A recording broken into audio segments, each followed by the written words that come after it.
welcome to Milestone. So today we'll discuss our third chapter of Hornbill book, that is Discovering Toot. The saga continues by A.R. Williams. But before starting with this chapter, let's have our magic words. So our first magic word is pharaoh, means एक ruler जो कि ancient Egypt में जो rulers होते थे, जो Kings होते थे, उसको पेराहो बोला जाता था. स्टेड, स्टेड मीन्स धीरे से मूव करना, move slightly.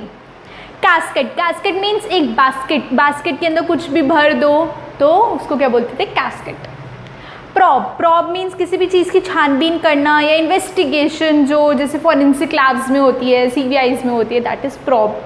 Lingering, lingering means किसी भी चीज़ को लंबे समय तक चलाते रहना, long lasting. Crammed, crammed means एक छोटी सी जगह पे जैसे बहुत सारे लोग फिट हो जाते हैं किसी छोटे से रूम में, तो उसको हम बोलते हैं क्रैम्ड. गेज्ड, गेज्ड मीन्स किसी भी चीज़ को एडमायर करना, निहारना बड़े ही हैरानी से कि वाओ ये चीज़ हुई तो कैसे हुई, ये चीज़ थी तो कैसे थी. It means gazed. So our next word is murals. Murals means जो पेंटिंग होती थी, जो आर्टवर्क होता था वॉल्स पे पुराने टाइम में, उसको हम बोलते थे मुराल्स. पॉन्डरिंग, पॉन्डरिंग मीन्स किसी भी चीज़ को बड़े ही केयरफुली सोचना कि हाँ ये हुआ था तो क्यों हुआ था, ये हो रहा है तो क्यों हो रहा है. It means pondering. Ransacked, ransacked मतलब जो चोरी कर लेते हैं, किसी भी चीज़ को चुरा लेते हैं या फिर किसी भी चीज़ को डैमेज करके चले जाते हैं, that is ransacked. Blazing, blazing means बहुत ही ज़्यादा गर्मी, जैसे सन से बहुत ही ज़्यादा गर्मी है तो उसको हम बोलते हैं ब्लेजिंग. चिज़ल, चिज़ल एक इंस्ट्रूमेंट होता है जिससे हम किसी भी चीज़ को खुरचते हैं या फिर किसी भी चीज़ को रिमूव करते हैं जो कि साथ में अटैच होती है या चिपकी हुई होती है, एक इंस्ट्रूमेंट है, that is chisel. Sheath, sheath means आपने देखा होगा बाहुबली मूवी में कि जो बाहुबली अपने प्रोटेक्शन के लिए कवर पहनते थे अपने आर्म्स पे, अपनी चेस्ट पे, लेग्स पे, नीज पे, उसको हम बोलते हैं शीथ. तो ये थे हमारे कुछ magic words. And dear friends, try to use these words in your exam while writing your answers to achieve और to get high marks. Words को आप अपने आंसर्स में लिखोगे तो आपकी टीचर आपको डेफिनेटली अच्छे मार्क्स देगी. इट मीन्स आपकी टीचर को भी पता लगेगा कि हाँ आपको जो चैप्टर है अच्छे से समझ आया है. एंड फ्रेंड्स, अगर आपने इस वीडियो को और इस चैनल को अभी तक सब्सक्राइब नहीं किया है, वीडियो को लाइक नहीं किया है, तो प्लीज़ कर दीजिए. एंड इसी के साथ हम शुरू करते हैं अपना आगे का लेसन. तो ये जो हमारी स्टोरी है डिस्कवरिंग टुट की, अभी टुट कौन थे, ये थे इजिप्ट के सबसे टीनेज किंग की 11 साल की उम्र में ही एक किंग बन गए थे. हम इस चैप्टर में, इस लेसन में इनकी पूरी कहानी को डिस्कस करेंगे कि ये किंग बने, इसके बाद इनकी डेथ कैसे हुई, क्योंकि इजिप्ट में माना जाता है कि डेथ के बाद भी, मरने के बाद भी जो लोग होते हैं उनकी जो लाइफ है वो कंटिन्यू रहते हैं. This is what means the saga continuous, right. तो इसी चीज़ को हम आज इस चैप्टर में डिस्कस करेंगे. और जैसे कि आपको थंबनेल से पता लग रहा होगा कि हम जो चैप्टर है ये स्टेप वाइज डिस्कस करेंगे कि सबसे पहले क्या हुआ, फिर क्या हुआ, फिर क्या हुआ, सो दैट कि ये जो थोड़ा सा कॉम्प्लिकेटेड चैप्टर है ये आपके लिए बहुत ज़्यादा ईजी हो जाए. आपको लाइन वाइज है कि इसका प्रोसीजर पता लग जाए. अच्छा पहले ये हुआ था, फिर ये हुआ था, फिर ये हुआ था, फिर ये हुआ था. सबसे पहले हम टुट के पहले से डिस्कस करते हैं कि जो टुट के एंसेस्टर्स थे उनका इसमें क्या रोल था. जो Amenhotep, sorry it's a tap E,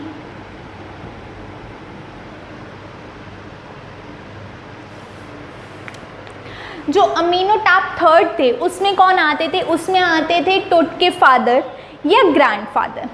जो अमीनो टैप फोर थे उन्होंने क्या किया था कि जो वहाँ पे इजिप्ट में वर्शिप होती थी, गॉड को माना जाता था, वो चीज़ इन्होंने धीरे धीरे करके बॉयकॉट कर दी थी, मना कर दी थी कि कोई भी गॉड को नहीं मानेगा, कोई भी उनकी पूजा वगैरह नहीं करेगा.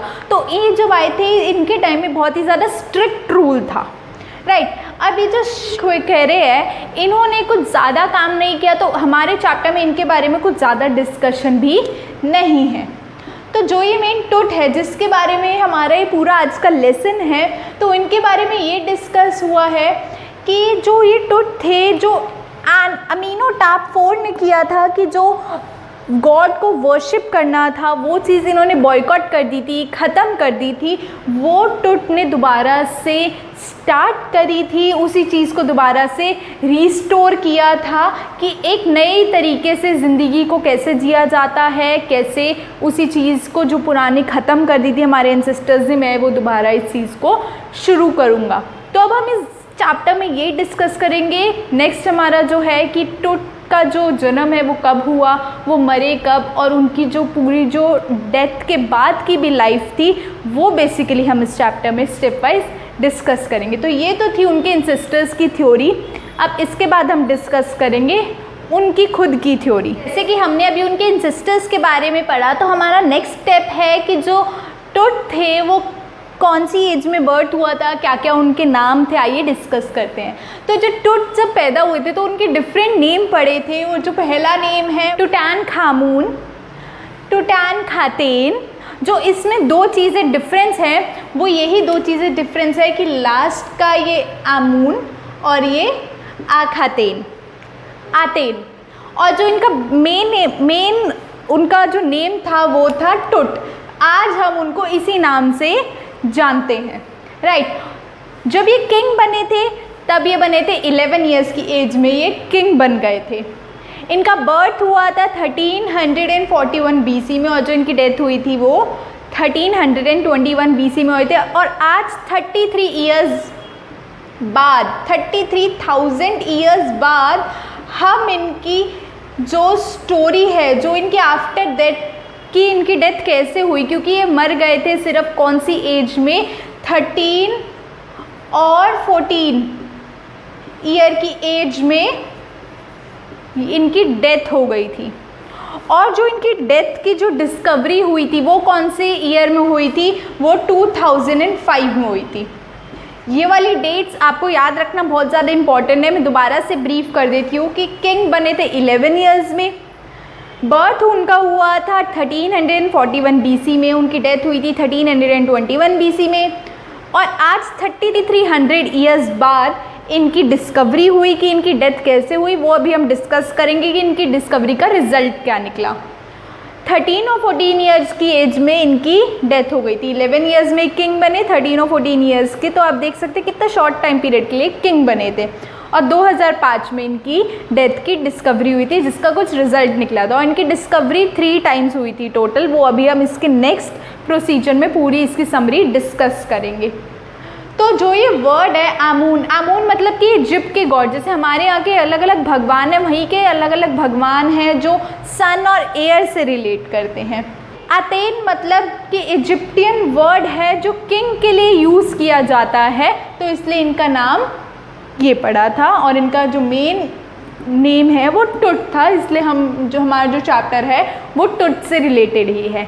तो आइए डिस्कस करते हैं अब इनकी पूरी स्टोरी की, जो इनकी डिस्कवरी हुई थी फॉरेंसिक लैब के द्वारा, उसमें क्या इसका रिजल्ट निकला था। तो आइए स्टार्ट करते हैं टुट की डिस्कवरी। तो टुट की फर्स्ट डिस्कवरी कब हुई थी, वो 1922 में हुई थी, हॉवर्ड कार्टर ने करी थी। लेकिन ये इनकी जब डिस्कवरी हुई तो बाद में हमें ये पता चला था 1968 में, जो एनाटमी प्रोफेसर ने इनकी जब डिस्कवरी करी थी 1968 में, तो उन्होंने हमें ये बताया था कि जब पहले इनकी हॉवर्ड कार्टर ने जब इनकी डिस्कवरी करी थी तो वो बहुत ही बुरी तरीके से करी थी। फर्स्ट थिंग, वो इनकम्प्लीट डिस्कवरी थी, उनको पूरी चीज़ें नहीं मिली थी, वो नहीं कर पाए थे प्रॉपर डिस्कवरी। तो इसकी वजह से उन्होंने जो टुट के जो बॉडी पार्ट्स थे उसको भी अलग कर दिया था, और जो कि बहुत बुरी चीज़ है कि उनके हेड को अलग कर दिया था। उनके जितने भी जॉइंट्स थे, हैंड के, एल्बो के, शोल्डर के, नीज के, फीट के, सारे जॉइंट्स को उन्होंने अलग अलग कर दिया था एक डिस्कवरी के लिए कि टुट की डेथ कैसे हुई। और उसके बाद भी उनकी जो डिस्कवरी थी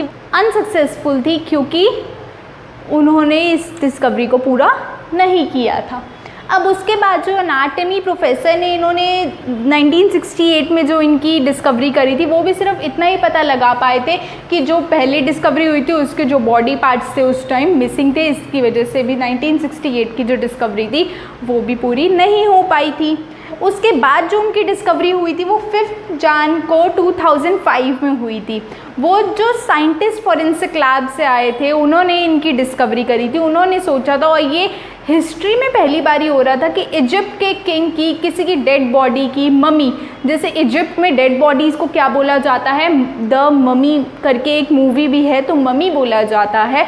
उस ममी की, उस डेड बॉडी की जो डिस्कवरी थी वो एक डेड बॉडी की हुई थी। और उस डिस्कवरी में क्या हुआ था, first time in history CT scan हुआ था, और उस सिटी स्कैन से एक्चुअल रिपोर्ट पता लगी थी कि जो टुट की जो डेथ थी वो कैसे हुई थी। तो पहले हम डिस्कस करते हैं कि जब भी इनकी जो डिस्कवरीज हुई थी उसमें क्या क्या पता लगा था। उसमें एक तो ये पता चला था कि जो इजिप्ट के किंग्स होते हैं उनकी जो डेड बॉडीज़ होती है वो जैसे हमारे यहाँ पे टूम में रखी जाती थी पहले डेड बॉडीज़, जैसे शाहजहाँ की और मुमताज़ के लिए ताजमहल बनाया गया है, वो फेमस है उनकी टूम के लिए, उनकी डेड बॉडी है वहाँ पे उनको दफनाया गया था। तो इनकी जो डेड बॉडीज़ होती थी पहले वो कॉफिन में रखी जाती थी।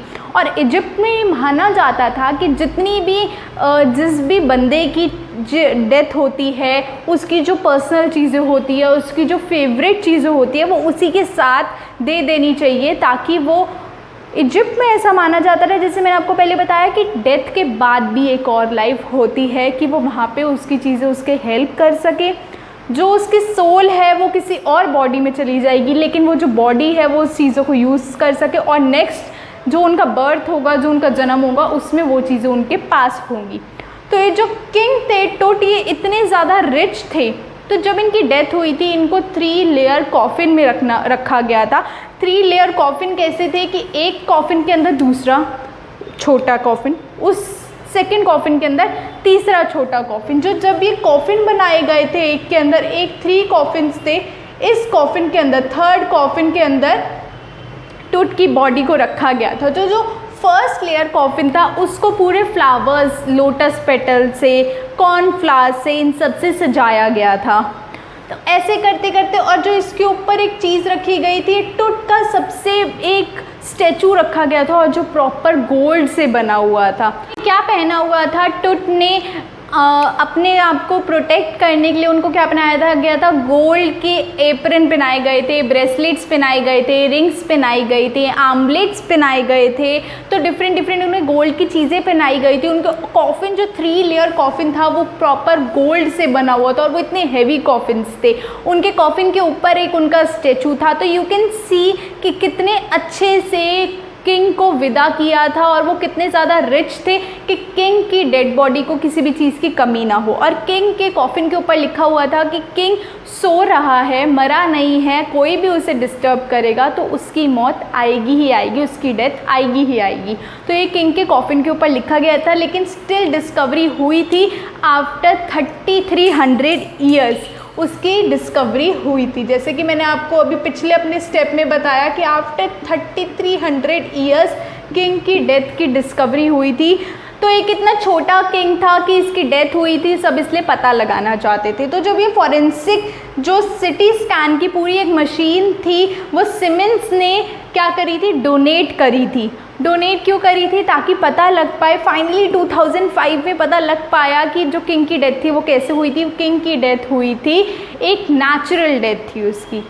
एट द एंड यही पता लगा, उसने डिफरेंट मेजर्स किए, आसानी से इनको भी नहीं पता लगा। जब शाम को 6 बजे उनकी डेड बॉडी को निकाला तो अजीब सी हवाएं चलने लगी, पूरा अंधेरा हो गया, पूरे स्टार्स घिर गए थे ग्रे कलर के क्लाउड्स के साथ। तो बहुत ही ज़्यादा अलग माहौल हो गया था। जो किंग की डेड बॉडी को निकाला गया था वो 26 फीट नीचे उनकी डेड बॉडी के कॉफिन्स को रखा गया था। 3 लेयर कॉफिन्स थे जो, और उसको 26 फीट नीचे रखा गया था। वहाँ से उसको निकाला।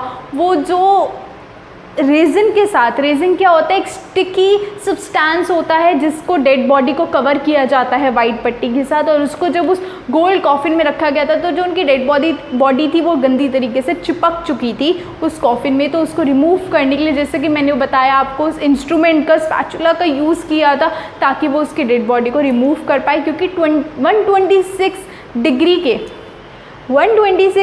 के सन रेज में रखने के बाद भी उसकी डेड बॉडी का जो रेजिन वाला मटेरियल था वो मेल्ट नहीं हुआ था, वो स्टिकी सब्सटेंस मेल्ट नहीं हुआ था। उसके बाद उनको क्या किया गया, उस इंस्ट्रूमेंट के ज़रिए से उसकी बॉडी को रिमूव किया गया।